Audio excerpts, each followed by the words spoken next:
Hello everyone, welcome to Dynamic Study. I am Lipika.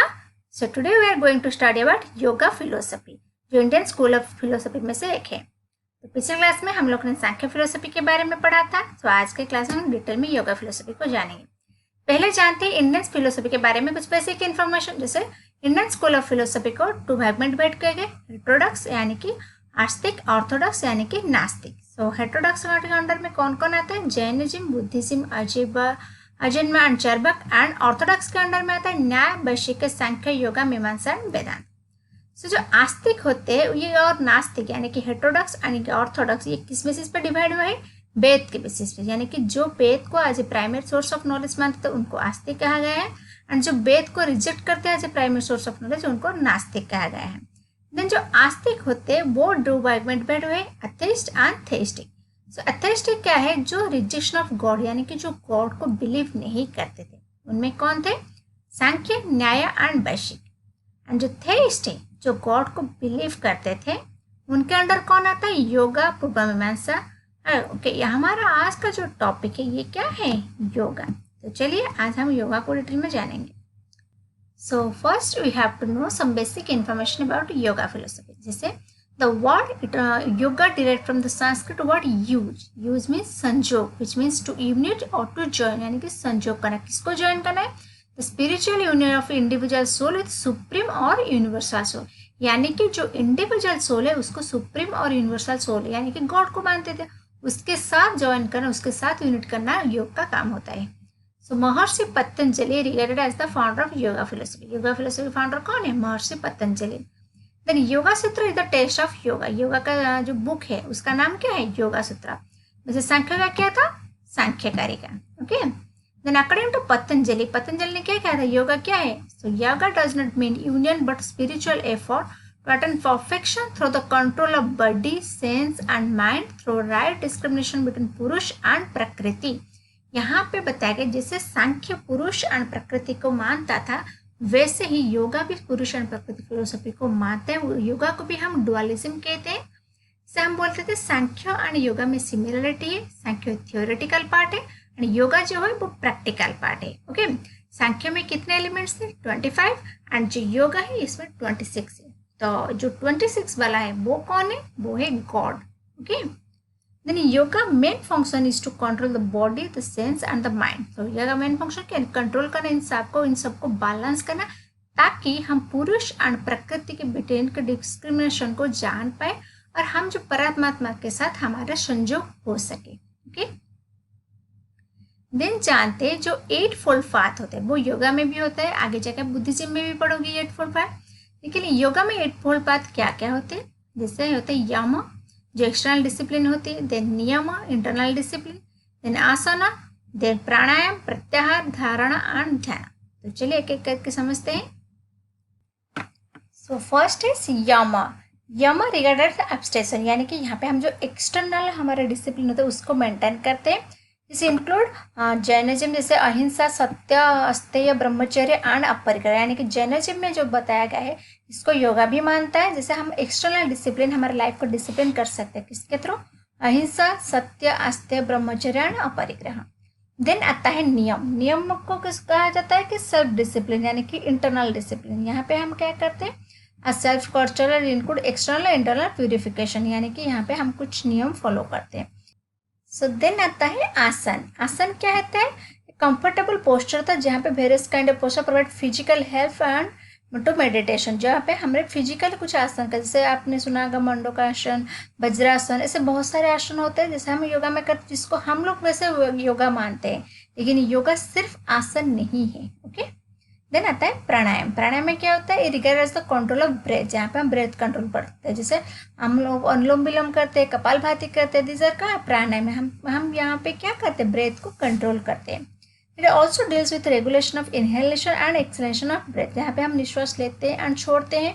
जैसे हमारे अनुलोम विलोम जब करते होंगे आप लोग में से, तो उनको पता होगा क्या वो क्या है? Pranayama. Then it is very important for the concentration of mind. इससे क्या होगा ना? माइंड की कंसंट्रेशन बढ़ती है। जैसे आपको सबको बताया जाता है कि आप मेडिटेशन करो। Okay, then next is pratyahara, control of the sense. It refer the process of introversion, यानी कि आप यहाँ पे आप अपने सेंस को कंट्रोल करोगे, कुछ चीज़ प्रत्याहार यानी कि छोड़ोगे। देन आता है धारण। धारण यानी कि fixation of mind on the object of meditation. Here the mind regard as the study fest. Okay. Then आता है ध्यान। ध्यान पता है आप सबको। सो ध्यान क्या है? Dhyana is regard as the meditation. जो आप मेडिटेशन करते हो उसको ध्यान लगाना कहते हैं। This also refers to the study for contemplation without any break, यानी कि आप ब्रेक लिए बिना आप जो कंटिन्यूसली कोई चीज़ को मेडिटेट करते हो उसको हम ध्यान बोलते हैं। देन आता है समाधि यानी कि लास्ट स्टेट। इसमें क्या होता है? इस रिगार्डेड एज अ कंसंट्रेशन, जहाँ पे वो हाईएस्ट लेवल होती है। The mind completely observe in the object of meditation, यानी कि वो मेडिटेशन के लेवल पे देखिए एकदम मतलब समाधि ले लेते हैं, जहाँ पे वो वर्ल्ड लाइफ से दूर हो जाते हैं थोड़ा। तो it is regarded as the two kind of which is conscious and supra conscious. Okay. Then जानते हैं metaphysics of yoga philosophy. So yoga philosophy की जो मेटाफिजिक्स है वो सांख्य फिलोसफी के साथ सिमिलर है। मैंने पहले बताया कि सांख्य क्या है? थ्योरेटिकल पार्ट, एंड योगा क्या है? Practical part. Also called dualism. तो जैसे सांख्य का मेटाफिजिक्स क्या था? पुरुष एंड प्रकृति, वैसे ही जो हमारी योग है उसका मेटाफिजिक्स भी पुरुष एंड प्रकृति है। ओके। देन चलते एपिस्टोमोलॉजी के बारे में। सो सांख्य दर्शन की तरह योग भी थ्री नॉलेज को मानते थे। प्रत्यक्ष यानी कि परसेप्शन, जहाँ पे हम लोग डायरेक्ट सेंस के थ्रू कोई भी चीज़ कोई भी ज्ञान लेते हैं हमारे सेंस ऑर्गन के थ्रू। देन आता है अनुमान यानी कि इन्फ्रेंस, लॉजिकल इन्फ्रेंस, यहाँ पे हम लोग गेस करते हैं, कोई भी सिचुएशन को देख के हम प्रीवियस नॉलेज के साथ उसे गेस करते हैं। देन उसके बाद आता है शब्द और वर्बल टेस्टिमनी। यहाँ पे क्या होता है? आप किसी भी इम्पोर्टेंट पर्सन और इम्पोर्टेंट लोग, बुक्स, उसकी बातों उसकी शब्द का एज सोर्स ऑफ नॉलेज लेते हो। ओके। इसके बारे में डिटेल में मैंने जो हमारे सांख्य फिलोसफी है उसमें बताया है। चलते हैं एक्शियोलॉजी। एक्शियोलॉजी यानी कि सत्य, अहिंसा, अस्त्य, ब्रह्मचर्य, साध्य, क्षमा एंड दया। ये जो बिलीफ है, ये जो वैल्यू सिस्टम है, इसको कौन मानता है? योगा मानता है, क्योंकि एक्शियोलॉजी का मतलब क्या होता है? वैल्यू। योगा के हिसाब से इन सारे वैल्यू का एज ए ह्यूमन फॉलो करना चाहिए, तभी हमारी लाइफ डिसिप्लिन होगी एंड पुरुष प्रकृति के बीच हम डिफरेंस को जान पाएंगे। ओके। सो नेक्स्ट जानते हैं AIIMS of education.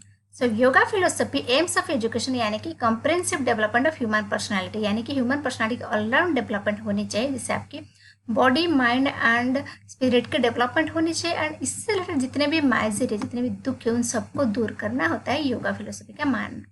This implies the education must care for physical, mental, intellectual and spiritual growth of people, यानी कि अगर आप इनमें से ग्रोथ करोगे, इनमें आपके ऑलराउंड डेवलपमेंट होगी, तभी आपकी वैल्यू एजुकेशन डेवलप होगी, तभी आप एक गुड ह्यूमन बन पाओगे। ये मानना था किसका? योगा फिलोसफी का। Then the aim of education according to yoga is the moral preparation of people, spiritual advancement. जैसे अभी मैंने बताया मोरल डेवलपमेंट होनी चाहिए, क्योंकि अगर आप ऑलराउंड डेवलपमेंट होगे तभी आपकी मोरालिटी डेवलप होगी। Okay. So the next is the yoga philosophy believes in scientific attitude and logical and intellectual faculties, यानी कि जो योगा फिलोसफी वो हमारे साइंटिफिक एटीट्यूड पे रखते थे, वो साइंटिफिक नॉलेज को भी बिलीव करते थे, यानी कि साइंस की पढ़ाई को स्कूल में वो पसंद करते थे। Then it further means to evolve the society of person who is noblest in the thought of action. Okay. Then yoga philosophy के हिसाब से मेथड ऑफ टीचिंग क्या होना चाहिए, कैसे हम एजुकेशन देनी चाहिए, जिससे उनका मान्यता, concentration and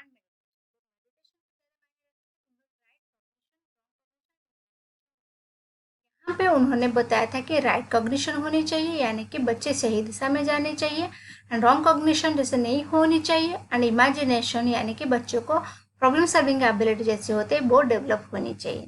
then scientific attitude development of method, यानी कि साइंटिफिक एटीट्यूड हम लोग को अपनाना चाहिए। Then discriminative method in acquiring knowledge, the law of association in education, यानी कि एजुकेशन हमें कैसा होना चाहिए ना, लॉ ऑफ एसोसिएशन होनी चाहिए, कि एक दूसरे के साथ कनेक्शन। जैसे योग का मतलब क्या था? संजोग करना।